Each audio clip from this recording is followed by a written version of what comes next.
श्री गणेशाय नमः। संक्षिप्त महाभारत द्रोण पर्व। कर्ण का युद्ध के लिए तैयार होना। अंतर्यामी नारायण स्वरूप भगवान श्री कृष्ण, उनके सखा नर रत्न अर्जुन, उनकी लीला प्रकट करने वाली भगवती सरस्वती और उसके वक्ता भगवान व्यास को नमस्कार करके आसुरी संपत्तियों का नाश करके अंतःकरण पर विजय प्राप्त कराने वाले महाभारत ग्रंथ का पाठ करना चाहिए। राजा जन्मेजय ने पूछा, ब्राह्मण पितामह भीष्म को पांचाल राजकुमार शिखंडी के हाथ से मारा गया सुनकर राजा धृतराष्ट्र तथा उनके पुत्र दुर्योधन ने क्या किया, वह सब प्रसंग आप मुझे सुनाइए। वैशंपायन जी बोले, राजन, भीष्म जी की मृत्यु का समाचार सुनकर राजा धृतराष्ट्र एकदम चिंता और शोक में डूब गए। उनकी सारी शांति नष्ट हो गई। रात दिन उन्हें दुखी का विचार रहने लगा। इतने ही में उनके पास विशुद्ध हृदय संजय आया। वे कौरवों की छावनी से रात ही में हस्तिनापुर पहुंचा था। उससे भीष्म जी के मृत्यु का विवरण सुनकर राजा धृतराष्ट्र को बड़ा ही खेद हुआ। वे आतुर होकर रोने लगे और फिर पूछा, तात, महात्मा भीष्म जी के लिए अत्यंत शोकातुर होकर फिर कौरवों ने क्या किया? वीर पांडवों की विशाल और विजयनी वाहिनी तो तीनों लोकों में अत्यंत भय उत्पन्न कर सकती है। अब भला दुर्योधन की सेना में ऐसा कौन महारथी है जिसकी उपस्थिति में ऐसा महान भय सामने आने पर भी वीरों का धैर्य बना रहे? संजय ने कहा, राजन, भीष्म जी के मारे जाने पर आपके पुत्रों ने क्या क्या किया, यह आप ध्यान देकर सुनिए। उनका निधन होने पर कौरव और पांडव दोनों ही अलग विचार करने लगे। उन्होंने क्षत्रिय धर्म की निंदा करते हुए महात्मा भीष्म जी को प्रणाम किया। फिर उनकी रक्षा का प्रबंध कर आपस में उन्हीं की चर्चा करते रहे। तदनंतर पितामह की आज्ञा होने पर उनकी प्रदक्षिणा करके वे फिर आपस में युद्ध करने के लिए कमर कसकर चल दिए। थोड़ी ही देर में तुरही और भेरियों की ध्वनि के साथ आपके पुत्रों की और पांडवों की सेनाएं युद्ध करने के लिए निकल पड़ी। राजन, आपके पुत्र और आपकी नासमझी के कारण तथा भीष्म जी का वध हो जाने से अब कौरव और उनके पक्ष के सब राजा मृत्यु के समीप आ पहुंचे हैं। भीष्म जी को खोकर उन सभी को बड़ा शोक हुआ है। उनके न रहने से कौरवों की सेना भी अनाथ सी हो गई है। जिस प्रकार कोई आपत्ति पड़ने पर अपने बंधु की याद आने लगती है, उसी प्रकार अब कौरव वीरों का ध्यान कर्ण की ओर गया, क्योंकि वे भीष्म जी के ही समान गुणवान तथा समस्त शस्त्रधारियों में श्रेष्ठ और अग्नि के समान तेजस्वी था। कर्ण 2 रथियों के बराबर था, किंतु भीष्म जी ने बलवान और पराक्रमी रथियों की गणना करते समय उसे अर्धरथी ठहराया था। इसलिए 10 दिन तक, जब तक कि पितामह ने युद्ध किया, महायशस्वी कर्ण ने संग्राम भूमि में पैर नहीं रखा था। अब सत्य प्रतिज्ञ भीष्म जी के धराशायी होने पर आपके पुत्रों ने कर्ण को याद किया और वे अब तुम्हारे लड़ने का समय आ गया है ऐसा कहकर कर्ण कर्ण पुकारने लगे। अब महारथी कर्ण समुद्र में डूबती हुई नौका के समान आपके पुत्र की सेना को इस आपत्ति से पार कराने के लिए तुरंत ही कौरवों के पास आया और उनसे कहने लगा, भीष्म जी में धैर्य, बुद्धि, पराक्रम, ओज, सत्य, स्मृति आदि सभी वीरोचित गुण थे।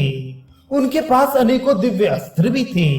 साथ ही नम्रता, लज्जा, मधुर भाषण और सरलता की भी उनमें कमी नहीं थी।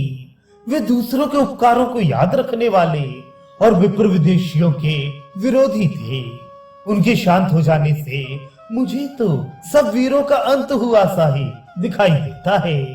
ऐसा कहकर तथा महाप्रतापी भीष्म जी के निधन और कौरवों की पराजय का विचार करके कर्ण को बड़ा ही खेद हुआ और वे आंखों में आंसू भरकर लंबी लंबी सांसें लेने लगा।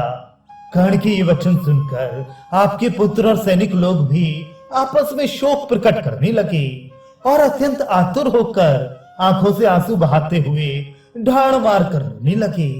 तब रथियों में श्रेष्ठ कर्ण ने अन्य महारथियों का उत्साह बढ़ाते हुए इस प्रकार कहा। भीष्म जी के गिर जाने से कोई सेनापति न रहने के कारण कौरवों की सेना बहुत घबराई हुई है। शत्रु ने इसे निरुत्साह और अनाथ कर दिया है, किंतु अब मैं भीष्म जी की तरह ही इसकी रक्षा करूंगा। मैं अनुभव करता हूँ कि अब ये सारा भार मेरे ऊपर ही है।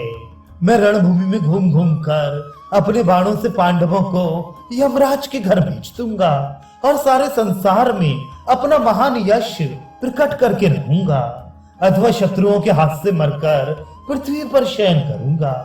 फिर अपने सारथी से कहा, सूत तू मुझे कवच और शीर्षा त्राण पहना तथा शीघ्र ही मेरे रथ को 16 तरकस, दिव्य धनुष, तलवार, शक्ति, गदा और शंख आदि सभी सामग्रियों से सजाकर घोड़े जोत कर लिया। संजय कहता है, राजन ऐसा कहकर कर्ण युद्ध की सामग्री से भरे हुए ध्वजा पताकाओं से सुशोभित एक सुंदर रथ पर चढ़कर विजय प्राप्त करने के लिए चला और सबसे पहले शरशैया पर पौड़े हुए अतुलित तेजस्वी महात्मा भीष्म जी के पास पहुंचा। उन्हें देखकर कर्ण व्याकुल हो गया। उसने रथ से उतरकर हाथ जोड़कर भीष्म जी को प्रणाम किया और फिर नेत्रों में जल भरकर लड़खड़ाती जुबान से कहा, भरत श्रेष्ठ, मैं कर्ण हूँ, आपका कल्याण हो। आप अपनी पवित्र दृष्टि से मेरी ओर निहारिए और अपने मंगलमय शब्दों से मुझे अनुग्रहित कीजिए। मुझे धन संग्रह, मंत्रणा, व्यूह रचना और शस्त्र संचालन में आपके समान कौरवों में और कोई दिखाई नहीं देता। आपके सिवा ऐसा और कौन है जो अर्जुन के साथ लोहा ले सके। बड़े बड़े बुद्धिमानों का यही कथन है कि अर्जुन के पास अनेकों दिव्य अस्त्र हैं और वे निवात कवच आदि अमानवों से तथा स्वयं महादेव जी से भी युद्ध कर चुका है। साथ ही उसने भगवान शंकर से अजितेंद्रिय पुरुषों के लिए दुर्लभ वर भी प्राप्त किया है। तो भी आपकी आज्ञा होने पर तो मैं आज ही अपने पराक्रम से उसे नष्ट कर सकता हूँ। राजन, कर्ण के इस प्रकार कहने पर कुरुव्रत पितामह ने प्रसन्न होकर देश और काल के अनुसार कहा, कर्ण, तुम शत्रुओं का मान मर्दन करने वाले और मित्रों का आनंद बढ़ाने वाले हो। भगवान विष्णु जैसे देवताओं के आश्रय हैं, उसी प्रकार तुम कौरवों के आधार बनो। दुर्योधन की जय की इच्छा से ही तुमने अपने बाहुबल से उत्कल, मेकल, पौंड्र, कलिंग, आंध्र, निषाद, त्रिगर्त और बाहिक आदि देशों के राजाओं को परास्त किया था। इनके सिवा जगह जगह और भी अनेकों वीरों को तुमने नीचा दिखाया था। भैया देखो, जैसे दुर्योधन सब कौरवों का कर्णधार है, उसी प्रकार तुम भी उन्हें पूरा आश्रय देना। जाओ, मैं तुम्हें आशीर्वाद देता हूँ। तुम शत्रुओं के साथ संग्राम करो, युद्ध में कौरवों के पथ प्रदर्शक बनो और दुर्योधन को जय प्राप्त कराओ। दुर्योधन की तरह तुम भी मेरे पौत्र के समान ही हो। धर्मतः जैसे मैं उसका हितैषी हूँ, वैसे ही तुम्हारा भी हूँ। भीष्म जी की ये बात सुनकर कर्ण ने उनके चरणों में प्रणाम किया और फिर वह सेना की ओर चला गया और उसे उत्साहित किया।